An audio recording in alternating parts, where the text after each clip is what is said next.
शांति। आज है 29 जनवरी 2024 की मुरली। आज की मुरली का मुख्य सार।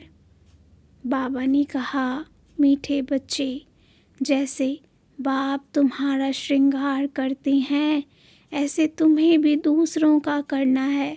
सारा दिन सर्विस करो, जो आए उसे समझाओ, फिक्रात की कोई बात नहीं।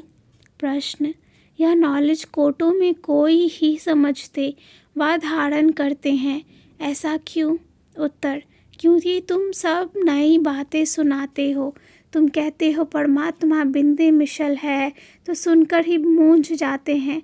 शास्त्रों में तो यह सब बातें सुनी ही नहीं है। इतना समय जो भक्ति की है वह खींचती है, इसलिए जल्दी समझते नहीं। कोई फिर अब ऐसे पढ़वाने भी निकलते हैं जो कहते हैं बाबा हम तो विश्व का मालिक ज़रूर बनेंगे, हमें ऐसा बाबा मिला, हम छोड़ कैसे सकते। सब कुछ न्योछावर करने की उछल आ जाती है। आज की मुरली का मुख्य पॉइंट्स।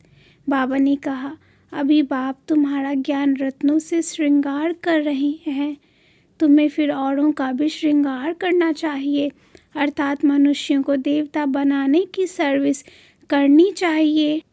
यह पढ़ाई अमर लोक में जाने की अमर कथा है। इस पढ़ाई और योग बल से तुम बहुत ऊंच पद पाते हो। अगर अच्छी रीति पढ़ेंगे तो तुम भविष्य 21 जन्म ऊंच पद पाएंगे। बाप 21 पीढ़ी का सुख देने आए हैं, वहाँ तुम बहुत मौज में रहेंगे।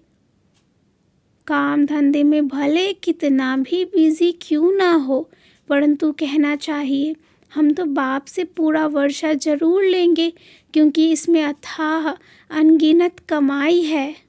तुम्हें पवित्र ज़रूर बनना है, क्योंकि सबसे छी हिंसा और सबसे अनर्थ यह काम कटारी ही है। जैसे बाप जिसको भी देखते हैं तो आत्मा रूप से देखते हैं, ऐसे बच्चों को भी प्रैक्टिस करनी चाहिए। जब भी कोई से बात करो तो बुद्धि में रहे हम आत्मा भाई से बात कर रहे हैं। बाप जो मुरली चलाते हैं यह है खजाना। तो जब तक बाबा ज्ञान का खजाना देवे तुम लेते रहो और बाप को याद करते रहो। जितना तुम चुप होकर बैठेंगे, मन मना भव होकर रहेंगे, उतना ही फायदा है। अच्छा, मीठे मीठे सिक्के लद्दे बच्चों प्रति माता पिता बाप दादा का याद प्यार और गुड मॉर्निंग। रूहानी बाप की रूहानी बच्चों को नमस्ते। रूहानी बच्चों की रूहानी बाप को याद प्यार और नमस्ते। धारणा के लिए मुख्य सार। पहली पॉइंट, भाई भाई की दृष्टि पक्की करनी है। हम आत्मा भाई से बात करते हैं। यह अभ्यास कर क्रिमिनल दृष्टि को परिवर्तन करना है। दूसरी पॉइंट, बाप जब ज्ञान खजाना देते हैं तो याद में बैठ बुद्धि रूपी झोली से खजाना भरना है। चुप बैठकर अविनाशी कमाई जमा करनी है। वरदान, आत्मिक मुस्कुराहट द्वारा चेहरे से प्रसन्नता की झलक दिखाने वाले विशेष आत्मा भव। आत्मिक मुस्कुराहट द्वारा चेहरे से प्रसन्नता की झलक दिखाने वाले विशेष आत्मा भव। ब्राह्मण जीवन की विशेषता है प्रसन्नता।